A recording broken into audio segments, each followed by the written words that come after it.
지난 주일에 모든 율법의 기초가 되는 십계명을 모세가 가나안 땅에 들어가기 직전에 이스라엘 백성들에게 재반포한 것에 대해서 신명기 5장을 통하여 함께 묵상해 보았습니다. 이제 신명기 6장으로 넘어오게 되면서 지난주에 말씀을 드린 것처럼 26장까지 길게 십계명 이후에 각종 율법의 세부 조항들을 하나씩 설명하는 그러한 장면에서 이제 오늘 그 첫 마디에 모세가 그들에게 들려주는 그 첫 단어가 무엇인지 그것을 통해서 같이 한번 생각해 보려고 하는데 4절 말씀을 보게 되어지면 이스라엘아 들으라 이렇게 되어 있죠.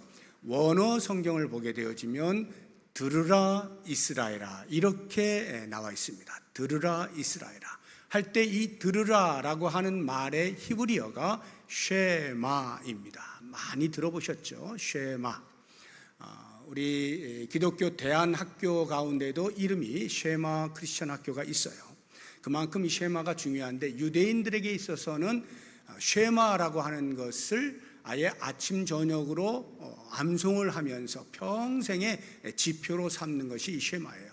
원래는 들으라라고 하는 이 단어가 쉐마인데 그 들으라라고 하는 말씀이 포함되어 있는 신명기 6장 4절 전체, 그리고 나중에는 5절까지, 그리고는 더 나중에는 9절까지 내용을 쉐마라고 해서 유대인들이 마치 신봉하듯이 여기는 것이 이 쉐마입니다. 그러면 모세가 과연 무엇을 들으라라고 말씀을 했나 하는 것이 중요하겠죠. 내용이 5절에 나오는데 5절 뒷부분을 보시게 되면 내 하나님 여호와를 사랑하라 이렇게 나와 있어요. 그러니까 4절부터 9절까지 전체가 이제 쉐마의 내용인데 그것을 요약하면 이 한마디로 요약을 할 수 있다는 거예요. 여호와 하나님을 사랑하라 하는 거예요. 모세가 지금 이 말을 할 때가 120살 죽기 직전입니다. 120년의 자기 인생 속에서 습득한 지식과 경험들을 짜내서 마지막 한 방울 나온 그것이 내 하나님 여호와를 사랑하라 하는 거예요. 그것을 후손들에게 전수해주고 있는 것입니다. 너희들이 가나안 땅에 들어가서 정착하여서 살고 죽는 모든 문제, 화를 받거나 복을 받는 모든 문제의 근간에 이것이다, 이것이 있다라고 말하고 있는 것이 내 하나님 여호와를 사랑하라. 하나님을 사랑하면 복을 받고 그렇지 못하면 화를 입게 된다 하는 이것으로 요약하여 말씀을 하고 있는 것입니다. 그렇다고 하면 여호와를 사랑한다 할 때 우리가 연관해서 생각해야 될 것이 무엇인지 오늘 말씀을 통해서 같이 생각해 보려고 하는데, 우리가 누군가를 사랑한다라고 하면 그 사랑의 대상에 대하여 아무것도 알지 못한 채 무작정 사랑할 수는 없겠죠. 우리가 부모를 사랑한다든지 자녀를 사랑한다든지 하면 알아가면서 사랑하는 거예요. 그래서 우리가 하나님을 사랑한다라고 말을 할 때는 하나님이 어떤 분이신가를 알면 알수록 그 사랑의 깊이가 더해갈 수 있을 거예요. 그래서 어떤 하나님이냐 하는 부분에 대해서 모세가 이스라엘 백성들에게 들려주고 있는 그 말씀이 오늘 우리가 들어야 할 말씀인 줄 알고 한번 생각을 해보도록 하겠습니다. 4절을 보시게 되면 이스라엘아 들으라 우리 하나님 여호와는 오직 유일한 여호와이시다 이렇게 가르쳐주고 있어요. 하나님이 어떤 분이시냐 할 때 유일한 여호와이시다. 근데 그 하나님의 이름이 여호와입니다. 여호와는 스스로 계신 자, 자존자라는 뜻이고요. 스스로 계신 우리가 섬기는 신 여호와는 유일하신 분이시다. 유일하다는 것은 다른 어떤 신이 없다, 오직 한 분이시다, 이런 의미죠. 그래서 유일하다라고 하는 면에서 이 성경의 개념을 따라서 우리가 신을 부를 때 우리는 하나님 이렇게 부르죠. 근데 가톨릭은 하느님이라고 이야기를 합니다. 하느님은 하늘에 계신 신이라는 의미로 하느님이라고 부르는 거예요. 그래서 가톨릭 보면 천주교회 이렇게 말하잖아요. 천주, 하늘에 계신 신, 이런 말이거든요. 그런데 그것은 성경적 의미의 신은 아닙니다. 우리 하나님은요, 성경의 신은 하늘에만 계시지 않아요. 땅에도 계시고 어디나 무소부재하신 분이에요. 그런데 중요한 것은 오직 한 분이에요. 성경이 계속해서 말하고 있는 것은 우리가 섬기는 신은 오직 한 분이시다. 그래서 하나님, 한 분이신 신이라고 하는 의미를 갖는 이 하나님으로 호칭하는 것이 훨씬 더 성경적이라는 것 아시면 좋겠고요. 그 앞에 오직이라고 이야기했잖아요. 오직 유일한 하나님이시다 할 때 이 오직은 원어 성경에는 없는 단어예요. 그런데 우리 한글 성경이 번역을 할 때 유일하다라고 하는 것을 강조하기 위하여 의역을 해놓은 거예요. 없는 단어를 붙여놓은 거예요. 그런데 이건 참 잘 붙였다 하는 생각이 듭니다. 비록 원어에는 없지만 우리에게 한 분이신 하나님을 강조함에 있어서 오직 유일한 하나님, 이렇게 해서 훨씬 더 우리에게 다가오도록 이야기해 놓은 이런 번역이 참 좋은 번역이다 하는 생각이 드는데요. 우리가 보통 기독교를 가리켜서 전제의 종교라고 말을 합니다. 전제의 종교라고 하는 것은 하나님이 어디 계시느냐 해서 찾아낸 하나님을 그래서 우리가 섬긴다라고 하는 것이 아니고요. 하나님은 원래부터 자존자라는 말이에요. 그래서 성경의 제일 첫 절인 창세기 1장 1절을 보시면 태초에 하나님이 천지를 창조하시니라 하는 것으로 전제하여서 하나님이 계셨는데 그 하나님이 천지를 창조하심으로 인류의 역사가 시작되었다라고 선포하면서 출발을 하는 것입니다. 왜 이렇게 하느냐? 인간의 이성이 하나님의 창조주 되심 또는 유일하심을 이성의 탐구를 통하여 찾아내거나 증명할 수 있는 능력이 없기 때문입니다. 아무리 우리의 이성을 동원해도 탐구를 통하여 자존하신 하나님을 발견하진 못해요. 그래서 하나님께서 전제하여 먼저 드러내심으로 우리로 하여금 섬기도록 해 놓은 것입니다. 그래서 우리 기독교가 이제 유일신론이거든요. 유일신론, 오직 한 분이신 하나님을 섬긴다라고 하는 것인데, 다른 종교는 전부 이런 신 저런 신이 다 있어요. 그래서 이런 다른 종교의 신들과 우리가 섬기고 있는 여호와 하나님을 비교할 이유도 없고 비교도 불가할 뿐 아니라 비교 자체가 무의미합니다. 마지막 날이 되면요, 마지막 날 심판의 때가 되면 그 모든 사람이 만든 신들, 그런 신들은 다 이제 사라지게 되어 있어요. 그리고 오직 유일하신 한 분 하나님만 드러나게 되어 있는데, 이것을 스가랴 선지자가 우리에게 잘 알려주고 있어요. 14장 9절을 보시면 여호와께서 천하의 왕이 되시리니 그날에는, 마지막 날을 말합니다, 여호와께서 홀로 한 분이실 것이요 그의 이름이 홀로 하나이실 것이라. 다른 사람의 손으로 만들어진 것은 마지막 날이 되면 전부 사라지죠. 하나님의 심판대 앞에 있을 뿐인 것이죠. 유일하게 여호와 하나님 한 분만이 온 백성들을 심판하시게 되어 있는 것입니다. 그러므로 우리가 이런 하나님, 한 분 하나님을 섬기는 자로서의 우리의 신앙의 고백이 어떠해야 될 것이냐? 어제나 오늘이나 앞으로 영원토록 변함없이 우리를 신실하게 사랑하실 하나님, 제가 사랑합니다. 이런 고백이 필요한 것입니다. 혹시라도 여러분 가운데에 마지막 날 하나님이 한 분이신 것이 드러난다고, 그러면 내가 그날 보고 하나님 믿습니다, 하나님 사랑합니다 하겠다라고 생각을 하신다면 큰일 나는 겁니다. 왜? 마지막 날에는 그렇게 고백할 시간 없어요. 구원의 문이 닫혀요.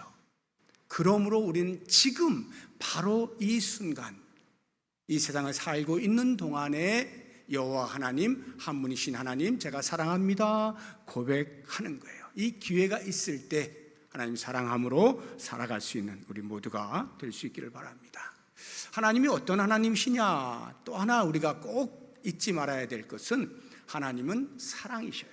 사랑의 하나님이시다 하는 건데요, 이게 무슨 의미인지 사랑의 사도라고 불리고 있는 사도 요한이 우리에게 이렇게 이야기를 해주고 있습니다. 요한일서 4장 8절을 보시면 사랑하지 아니하는 자는 하나님을 알지 못하나니 이는 하나님은 사랑이심이라 해서 하나님 속성이 사랑이시다, 하나님이 사랑이 많으시다가 아니고 하나님은 곧 사랑이시다, 하나님 자체가 사랑이시다, 이렇게 표현을 하고 있는 거예요.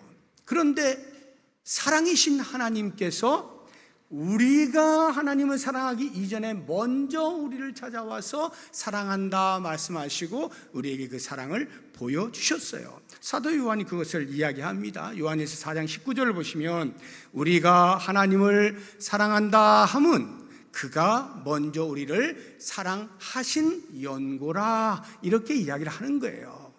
하나님의 사랑이 먼저 있었기 때문에 그 사랑을 아는 자가 하나님 사랑합니다 고백하고 있다는 거죠. 그렇습니다. 유일하신 하나님, 자존하시는 하나님께서는 우리를 지으실 때 사랑을 목적하여 지으셨어요. 그래서 우리를 지으시고는 우리와 함께 사랑의 교제를 나누시기를 원하시고 인격적인 교제를 나누시기 원하셔서 죄가 들어오기 이전에 아담과 하와는 에덴 동산에서 하나님과 이와 같은 사랑의 교제로 풍성한 삶을 누릴 수 있었던 거예요. 그런데 죄로 인하여 타락하게 되어지니까 에덴 동산에서 쫓겨나잖아요. 하나님께서는 사랑을 목적하여 인간을 지었는데 인간이 죄로 인해서 거룩하신 하나님과 함께 있을 수 없게 되었을 때 하나님의 마음이 찢어지는 거예요. 그래서 하나님께서는 어떻게 해서든지 이 사랑을 다시 회복해야 되겠다라고 해서 구원을 계획하시게 된 것이고, 예수 그리스도께서 바로 우리의 구세주가 되심으로 그리스도의 십자가의 은혜로 구원함을 받았다라고 할 때 그 의미는 곧 하나님과의 사랑의 회복을 의미하는 거예요. 이스라엘 백성들로 하자고 하면 애굽에서 종살이하고 있던 때로부터 하나님께서 먼저 찾아오셔서 그들을 사랑하심으로 애굽에서 나오게 하시죠. 구원해 주시죠. 그러므로 사랑이 회복이 되는 거예요. 그런데 그 다음이 이제 중요하죠. 그 다음 광야의 삶을 사는 동안에 하나님께서 모세를 통하여 율법을 주시잖아요. 그 율법을 주실 때의 의미가 무엇이냐, 제가 계속 반복하여 말씀을 드리는 것은 하나님의 사랑의 또 다른 표현이다 라고 말씀을 드렸잖아요. 사랑이 회복이 되었으나 오랜 세월 동안 종으로 살아왔던 그 죄의 편향성으로 인하여서 자유인임에도 불구하고 의인임에도 불구하고 그렇게 살아내는 삶의 방식을 알지 못하는 거예요. 삶의 규범을 모르는 거예요. 그래서 자유인답게 살게 하시기 위한 삶의 기준으로 주신 것이 율법이고, 그 율법을 통하여서 너희는 이렇게 살아야 되는 거야 하고 촉구하는 그런 기능을 율법이 하고 있는 거예요. 그러므로 이 율법은 우리에게 이것을 하면 안 되고 이것을 해야 되고 라고 말씀을 한다 할지라도 그것은 우리에게 굴레가 아니라 하나님의 사랑이다 라고 말씀을 드렸죠. 우리가 하나님의 성경을 보게 되어지면 얼마나 많은 이러저러한 해야 될 것과 하지 말아야 될 것들이 있어요. 근데 그런 것들이 전부 우리를 위한, 우리와 그 사랑이 회복되어진 것이 완성되어지도록 하기 위한 방편으로 주어진 것이다 하는 것을 꼭 기억을 할 필요가 있습니다. 그러므로 우리가 하나님을 사랑한다 하는 것은 결코 짐이나 부담이 아니라 우리의 특권이고 우리의 영광이고 우리의 자랑이고 우리의 기쁨이고 우리의 행복이 된다는 사실을 꼭 기억하시길 바랍니다. 여호와 하나님을 사랑할 때 얼마나 사랑해야 되는가, 어느 정도로 사랑해야 되는가, 모세가 알려주는 것은 5절 말씀에 보시면 너는 마음을 다하고 뜻을 다하고 힘을 다하여 사랑하라 이렇게 이야기합니다. 여기 등장하고 있는 마음과 뜻과 힘, 하나씩 길게 설명할 수도 있겠습니다만 요약을 하면 지정의 전인격적으로 사랑하라는 의미예요. 전인격적으로, 전방위적으로 하나님을 사랑하라는 거예요. 어떻게? 다하여, 힘을 다하여, 뜻을 다하여, 마음을 다하여, 힘을 다하여. 이 다한다는 의미가 무엇일까? 쉽게 이야기하면 젖먹던 힘을 다 짜내서 이런 말이에요. 우리의 모든 힘을 100% 쏟아내어, 이런 말이에요.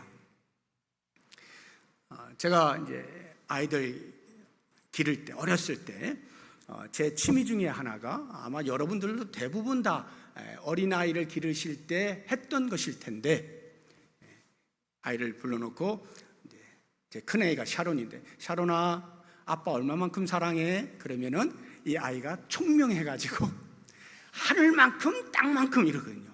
물론 가르쳐준 겁니다만, 손을 이렇게 하거나 뭐 이렇게 하거나 하면서 하늘만큼 땅만큼 사랑해. 그러면 그 말 듣는 순간에 그냥 아무 걱정이 없어요. 너무나 흐뭇한 거예요. 그래서 하루에 한 번만 했을까요? 밤낮 없이 묻는 겁니다. 샤론아, 아빠 얼마나 사랑해? 그러면 얘는 또 밤낮 없이 똑같이 대답해요. 하늘만큼 땅만큼. 아무리 들어도 질리지 않는 아빠 사랑해라고 하는 이 말, 얼마나 듣고 싶어 하는지. 하나님께서 아마 우리에게 그거 기대하고 계시는 거 아닐까요? 하나님 사랑합니다 라고 하는 거. 하늘만큼 땅만큼은요, 정해져 있는 절대적인 양이 아니에요. 사람마다 다 달라요. 아기들마다 다 다릅니다. 하늘만큼 땅만큼 말만 하고 끝나는 애들이 있는가 하면 실제로 무엇인가 사랑을 표현하는 애들이 있고, 어떤 아이들은 훨씬 더 성숙하여서 정말 부모가 좋아할 게 무엇인가를 잘 살펴서 하는 경우도 있겠죠. 그러니까 그 아이의 수준에 따라서 하늘만큼 땅만큼 다 달라요. 우리의 믿음의 수준에 따라서 하나님 사랑합니다 고백하지만 그 고백의 내용은 다 다를 수 있어요. 그렇다고 해서 그것이 어떤 질적인 차이를 갖는 것은 아니에요. 믿음의 수준에 따라, 믿음의 성숙도에 따라서 하는 것이기 때문에 하늘만큼 땅만큼 하나님 사랑합니다 하면 되는 거예요. 우리 하나님이 너무나 기뻐하실 일이죠. 그런데 그렇게 하나님 사랑합니다 하는 그 마음과 다른, 우리가 지양해야 될 것들도 있어요. 예를 들어서 겉과 속이 다르게, 겉으로는 하나님 사랑합니다 라고 말을 하는데 속으로는 아무런 감정도 없는 표리부동한 사랑의 고백이라면 하나님은 기뻐하실 리가 없겠죠. 중심을 보시는 하나님이 이렇게 표리부동한 표현을 했다 해서 기뻐하실 리는 만무하겠죠. 또는 사랑하는지 마는지 그냥 뜨뜨미지근하게 하나님 사랑해요 이러고 말아버린다면 이것 역시 하나님께서 이거 뭐지? 이러실 거예요. 우리는 뜨겁든지 차든지 해야 되는 거예요. 요한계시록에서 라우디게아 교회에게 경고의 말씀을 주시잖아요. 한번 볼까요? 계시록 3장 15절 보면, 내가 내 행위를 아노니 내가 차지도 아니하고 뜨겁지도 아니하도다. 내가 차든지 뜨겁든지 하기를 원하노라. 열정적으로 사랑하자는 거예요. 하나님 사랑할 때 귀향에 우리의 믿음의 수준에 따라서 열정적으로 하늘만큼 땅만큼 사랑하자 하는 것입니다. 하나님께서 별로 좋아하시지 않을 만한 사랑의 모습은 영적 조울증을 가지고 하는 거예요. 영적 조울증이란, 내가 뜨거울 때는 하나님 사랑합니다 하면 난리인데, 내가 영적으로 뭔가 침체되어 있을 때는 아무런 표현도 없고 그냥 지금 내가 죽게 생겼는데 뭐 하나님 사랑 뭐 찾을 일이 뭐가 있어요. 이렇게 왔다 갔다 영적인 조울증을 가지고 하나님 사랑한다라고 하는 고백은 하나님께서 언제 바뀔지 모르니까 하나님도 불안하신 거예요. 이런 것들은 지양해야 됩니다. 또 다른 하나, 줄타기 하는 거, 기회주의적인, 여기도 기웃거리고 저기도 기웃거리는, 사자성어로 하면 수서양단이라는 말이 있어요. 수서양단, 쥐가 구멍에서 머리를 싹 내밀고 나갈까 말까 나갈까 말까 상황을 살펴서 하는 이런 거, 또는 부간, 부담이라는 게 있어요. 간에 붙었다, 쓸개에 붙었다, 왔다 갔다. 눈에 보아서 좋으면 하나님 찾고 아니면 바알 찾고, 이렇게 양다리 걸치는 줄타기 하는 이런 거, 하나님은 아무리 하나님 앞에서 사랑해요 라고 해봐야 내일 또 바알에게 가서 바알 사랑해요 할 것을 아시는 하나님이 얼마나 속이 상하겠어요. 이런 사랑의 표현들은 좋지 않다. 두 주인을 섬기는 거 하나님은 결코 원치 않아요. 그래서 십계명의 두 번째 계명에서 우상을 만들거나 절하거나 섬기면 안 된다고 하잖아요. 예수님께서 말씀하시잖아요. 우리에게 있어서 같이 섬길 만한 무엇이 있을까요? 우리가 하나님을 섬기면서 또 뭐 부처를 섬기나요? 그런 사람은 거의 없어요. 그런데 나도 모르는 사이에 섬기는 게 하나 있어요. 그게 뭘까요? 오늘날 대부분의 사람들이 알지 못하게 섬기고 있는 것, 재물입니다. 물질이에요. 예수님이 그걸 아시고요, 콕 집어서 말씀을 해놓으시죠. 마태복음 6장 한번 보시죠. 24절에 한 사람이 두 주인을 섬기지 못할 것이니 혹 이를 미워하고 저를 사랑하거나 혹 이를 중히 여기고 저를 경히 여기기 때문이다. 너희가 하나님과 재물을 겸하여 섬길 수 없는 거야.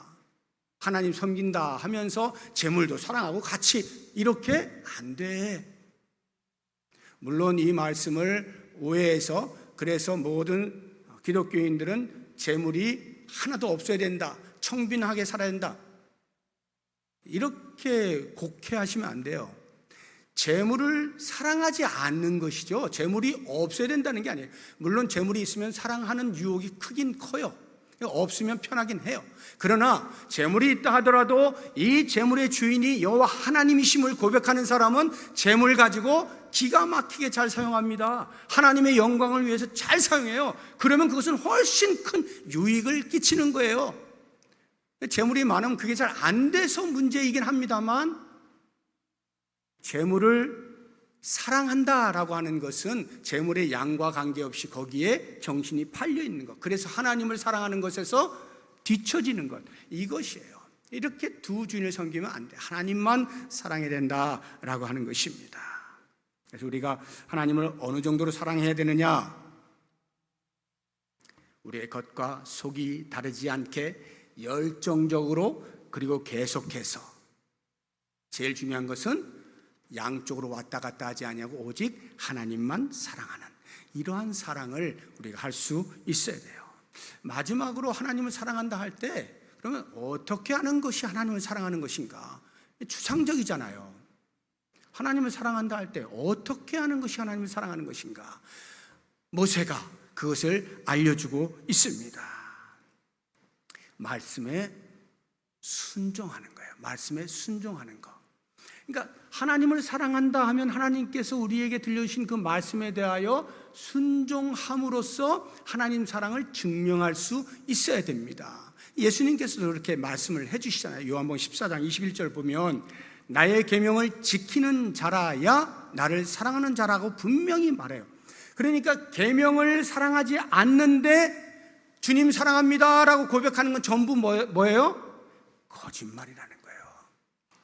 말씀에 순종하지 않는데 나는 분명히 하나님 사랑하고 있어, 그럴 거야, 다 거짓말이에요. 말씀을 분명하게 지킬 때 그것이 하나님 사랑에 대한 증명이 돼요.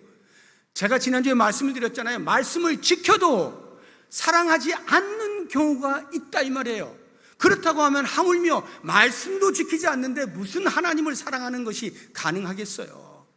말씀 지키는 순종을 통해서 우리는 하나님을 사랑함을 스스로도 증명해내야 되고 사람들로 하여금 알게 해야 하는 것입니다. 바로 그것을 모세가 어떻게 표현하고 있느냐? 6절을 보시면 오늘 내가 네게 명하는 이 말씀을 너는 마음에 새기고, 이렇게 이야기했어요. 마음에 새기고. 여러분, 모세가 율법을 어떻게 이스라엘 백성들에게 전달을 합니까? 원래 하나님께서 높은 산, 시내산, 그 높은 구름 가운데에서 산 아래에 있는 이스라엘 백성들 모여 있을 때에 말씀해 주시잖아요. 십계명을 다 전해 주잖아요. 그런데 그 말씀을 듣던 이스라엘 백성들이 우리가 하나님 말씀을 들었어. 이거 잘못하면 죽겠구나. 큰일 났다. 모세에게 부탁을 해서 모세여 당신만 가서 좀 듣고 와서 우리에게 전달해 주시오. 우리가 죽고 싶지 않습니다. 해서 하나님께서 그 말씀을 그래 알았어 인정해 주고는 모세를 불러다가 친수로 돌판에 십계명을 써 주셨잖아요. 그 돌판을 들고 내려와서 이스라엘 백성들에게 전달해 준 거 아니에요. 돌판에 썼단 말이죠. 그때가 광야의 삶의 초창기예요. 초창기에 이 십계명을 주셨는데 40년의 삶을 다 살고 이제 가나안 땅에 들어가기 직전에 지금 이 말씀을 다시 할 때 그 새겨진 돌판 잘 보관해라 이렇게 말씀하지 아니하시고 마음판에 새기고라고 이야기하고 있는 이유가 뭐겠어요? 돌판에 새겨서 전달해 주었지만 광야 40년의 삶을 살면서 그들이 돌판에 새겨진 말씀을 따라 살지 못한다는 것을 모세가 똑똑히 보았잖아요. 그래서 이스라엘 백성들 1세대가 다 죽지 않습니까? 순종하지 아니함으로 인하여. 그러니까 모세가 말을 바꾸는 거예요. 야, 돌판 그거 너희들 보관해 봐야 소용없어. 너희 마음판에 새겨야 돼. 마음판에 새겨야 돼. 여호와의 말씀에 순종하는 건 마음판에 새겨야만 가능한 거예요. 그런데 마음판에 어떻게 새겨요 우리가? 그래서 성령이 오시는 거예요. 오순절날 성령이 오셔서 우리 가운데 내주하시면서 끊임없이 하나님의 말씀을 우리에게 들려주시고 상기시켜 주시는 거예요. 야야야 하나님 말씀 이거잖아. 끊임없이 우리 속에 성령이 말씀하시 그 성령의 귀를 민감하게 기울이고 있으면 마음판에 새기는 것이 되는 거예요. 그게 곧 하나님의 말씀에 순종하는 삶이 되는 것이죠. 우리가 어떻게 하나님을 사랑하는가? 내가 하나님 사랑하고 있나? 어떻게 알 수 있다고요? 하나님의 말씀에 내가 지금 순종하고 있는가 아닌가를 보면 안다고요. 여러분 이미 말씀을 드렸지만 율법에는 이거 해라 하는 말씀이 있는가 하면 이거 하지 말라 하는 말씀이 있잖아요. 내가 하고 싶은 게 있는데 하나님의 말씀에 하지 말라 그러네요. 난 너무나 하기 싫은데 하나님께서 하라 그러네요. 어떻게 할까요?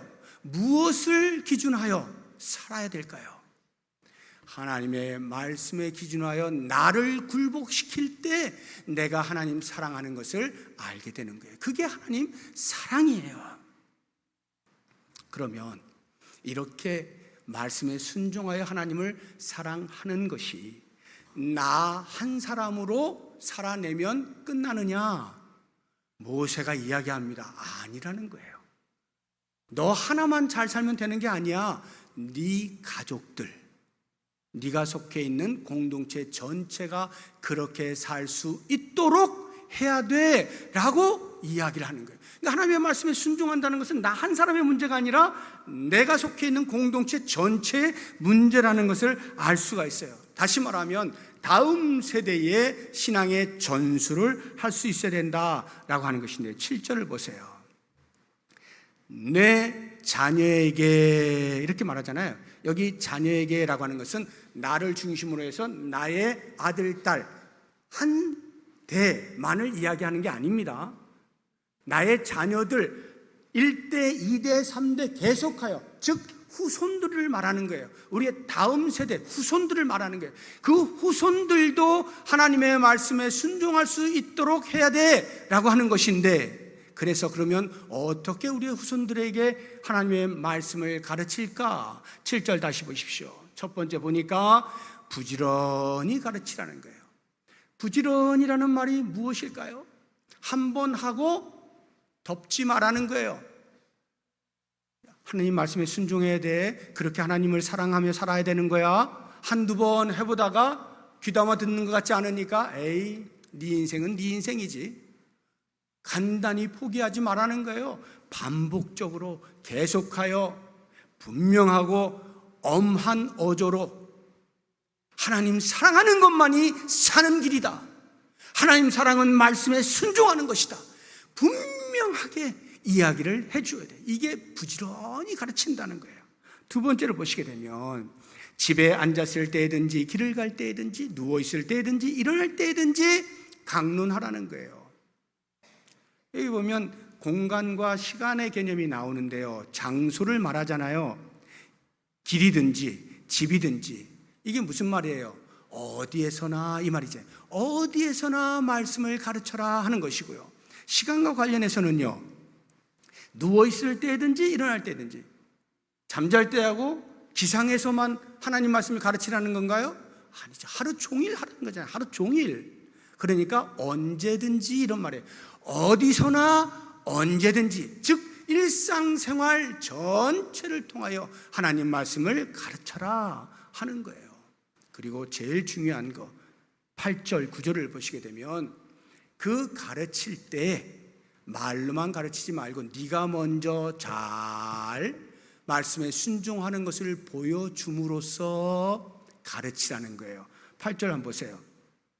너는 또 그것을 내 손목에 메어 기호를 삼으며. 그것이 뭐예요? 율법이잖아요. 근데 손목에 매래요. 율법을 어떻게 손목에 매죠? 조그마한 상자를 만들어서요, 깨알같이 그 안에다가 글씨를 써요. 그래서 그걸 집어넣는 거예요. 그리고는 실제로 그들이 문자적으로 해석을 해가지고 손목에다 달고 다녔어요. 경문이라 해가지고 달고 다녔어요. 또 그 뒤에 보시면 미간에 붙여 표를 삼고, 미간에도 그 경문, 성구함을 붙이고 다니는, 이런 문자적으로 실제로 그들이 얼마나 율법을 사랑했는지를 알 수가 있는데, 그 다음 또 보시면 9절에 또 내 집 문설주와 바깥문에 기록하지. 문설주가 밖에 있는 그 문설주잖아요. 근데 바깥문은 또 뭐냐? 이거는 공동체 전체에 있는 성문을 말해요. 성문, 큰 성문. 그 성문, 그 바깥문에도 붙여라는 거예요. 우리가 이 붙이는 이것을, 혹시 여러분들 그 이스라엘 가보신 분들, 성지순례 가보신 분들은 아마 보셨을 거예요. 꼭 이스라엘 아니어도 유대인들이 사는 집을 보시면 그 집 앞에 문설주에 뭔가가 요만한 게 붙어 있는 게 있어요. 그걸 메주자라고 그래요. 메주자가 히브리어예요. 뜻이 문설주예요. 그 메주자라고 하는 그 조그만 통인데 그 통 안에다가 율법을 이렇게 적어 놓는 거예요. 다 적어 놓는 거예요. 그러면 집에 들어갔다 나왔다 왔다 갔다 하면서 어떻게 해요? 그걸 보잖아요. 손으로 만지기도 하고 키스도 하고 귀하게 여기는 거예요. 그러면서 그래, 나는 율법대로 살아야 되는 사람이지, 율법에 순종하는 사는 사람이지, 끊임없이 그것을 상기하라는 거거든요. 내가 먼저 그렇게 살아낼 때 우리의 자녀들이 보고, 아, 저렇게 하는 거구나. 처음에는 뭐가 뭔지 모르고 그냥 흉내를 내겠지만 점점 왜 이렇게 하는지를 깨닫게 되어지면서 우리는 하나님의 말씀에 순종하며 사는 민족이로다, 인식을 하고, 그렇게 계속 세대와 세대를 이어가면서 신앙의 전수가 자연스럽게 이루어지도록 하는 거예요. 우리가 하나님을 사랑한다라고 하는 이것이 나 한 사람의 문제가 아니라 내가 속해 있는 공동체 전체의 문제이며 세대를 이어가는 문제가 된다는 사실을 꼭 기억을 해야 돼요. 그래서 내가 먼저 하나님 사랑하는, 말씀에 순종하는 삶을 살고, 그리고 우리의 다음 때가 계속해서 그렇게 살아낼 수 있도록 솔선수범, 모범을 보일 수 있어야 하고, 이렇게 살아낼 때 우리의 자녀들이 저에게 아빠 사랑해, 하늘만큼 땅만큼 사랑해, 이렇게 하는 그 아이를 보고 제가 어떻게 대하겠어요? 그래, 한 시간 후에 또 해줘. 그것으로 끝날까요? 너무 예쁘잖아요. 감동이 되잖아요. 그러니까 뭐라도 하나라도 더 해주고 싶잖아요. 계속 어떻게 해주고 싶잖아요. 하나님께서 우리가 말씀에 순종함으로 하나님 사랑합니다라고 하는 것을 표현할 때마다 하나님은 가슴이 뜨거워지시는 거예요. 그래 흐뭇하시는 거예요. 그러면 가만히 그냥 흐뭇한 채로 계시나요? 아니죠.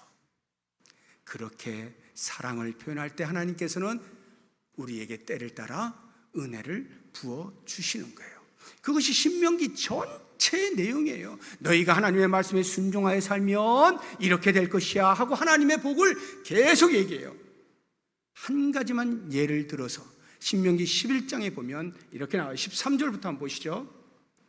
내가 오늘 너희에게 명하는 내 명령을 너희가 만일 청종하고 너희 하나님 여호와를 사랑하여 마음을 다하고 뜻을 다하여 섬기면 순종하여 살면 어떻게 해주시겠느냐. 14절 여호와께서 너희의 땅에 이른 비 늦은 비를 적당한 때에 내리시리니 그 결과로 곡식과 포도주와 기름을 얻게 되어질 것이다. 여기 보시면 이른 비와 늦은 비를 누가 내려요? 하나님이 내리시죠. 언제 내려요? 적당한 때에, 하나님이 보실 때 가장 적당한 그 타임에 부어주신단 말이에요. 우리에게 필요하다라고 하나님이 판단하실 때 가장 적당한 때에 때를 따라 돕는 은혜를 부어주시죠. 2024년 우리 교회 표가 때를 따라 돕는 은혜로 아닙니까? 우리가 하나님을 사랑해요. 말씀에 순종해요. 그러한 간절함이 있을 때, 하나님을 향한 우리의 마음이 있을 때 그것을 확인하시는 하나님께서는 절대로 가만히 계시지 아니하시고 때를 따라 돕는 은혜를 부어주시는 거예요. 사랑하는 성도 여러분, 이 쉐마는 유대인들에게만 해당되는 것이 아닙니다. 이스라엘 백성들만 들어야 되는 것이 아니에요. 영적인 이스라엘 된 우리 모든 성도들, 하나님의 자녀된 우리가 다 들어야 돼요. 뭘 들어야 된다고요? 여호와 하나님을 사랑하라. 여호와 하나님을 사랑하며 사는 것이 우리의 삶의 본질이에요. 어떻게 사랑한다고요? 하나님의 말씀에 순종함으로써. 얼마만큼요? 온 힘을 다해 전인격적으로. 우리 모든 성도님들 그렇게 여호와 하나님을 사랑하시고 그 사랑함이 나에 대해서 그쳐지지 아니하도록 다음 때까지 계속 흘러갈 수 있도록 신앙의 전술을 잘 해낼 수 있기를 주님의 이름으로 축복합니다. 이제 이 시간에 같이 기도하실 때 먼저 찬양 한 곡 부르고 우리 몇 가지 기도 제목 가지고 같이 기도하도록 하겠습니다. 아버지 사랑합니다 라고 하는 찬양인데요, 아주 간단해요. 가사도 너무 간단해요. 그렇지만 의미는 깊으니까 의미를 생각하면서 같이 한번 불러보도록 하겠습니다.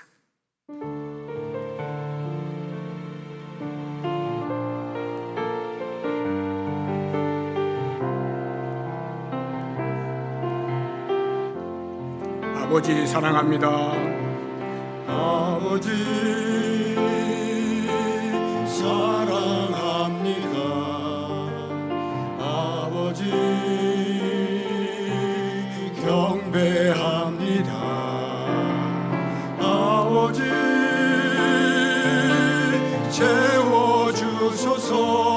당신의 사랑으로. 예수님 사랑합니다. 예수님 사랑합니다. 예수님 경배합니다. 경배합니다. 예수님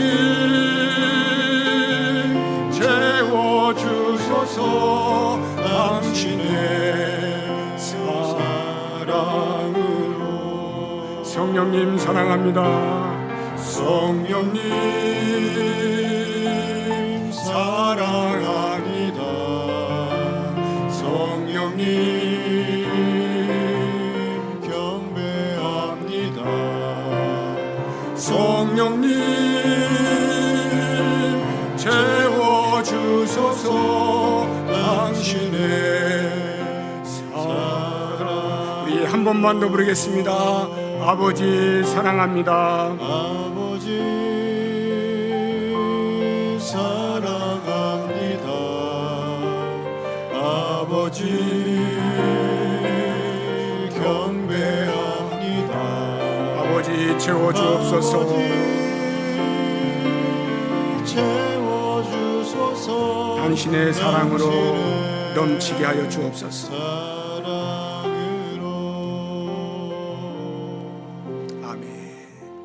세 가지 기도 제목을 드리겠습니다.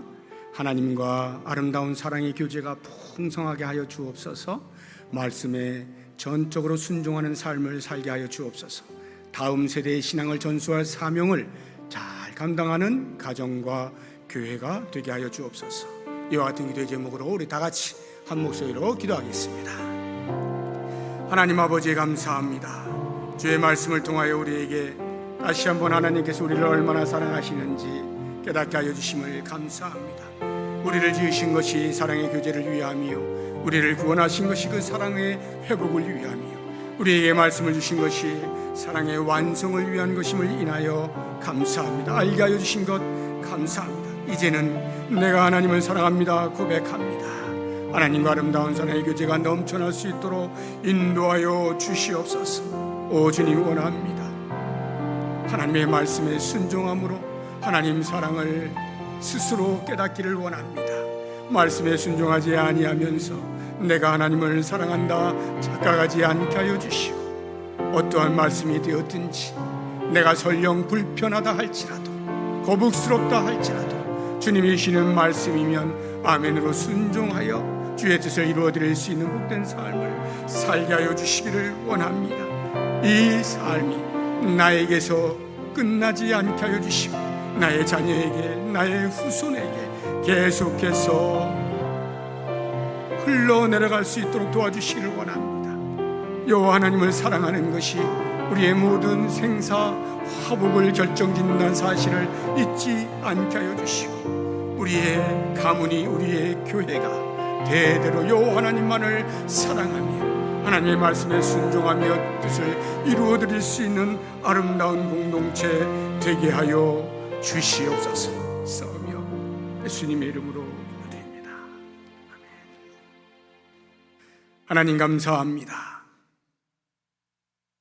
우리를 먼저 사랑하여 주셔서 우리의 사랑을 얼마나 간절히 기다리시는지 말씀을 통하여 알게 하여 주심을 감사하고 우리가 하나님을 사랑하는 것으로 생과 사를 복과 화를 결정짓는 사실을 깨닫고 오직 여호와 하나님만 사랑하며 살아갈 수 있도록 도우시기를 원합니다. 무엇보다도 주의 말씀에 온전한 순종을 통하여 하나님을 향한 우리의 사랑을 확인하게 하여 주시고 주의 뜻을 이루어드릴 수 있는 복된 삶 누리게 하여 주시옵소서. 예수님의 이름으로 기도드립니다. 아멘.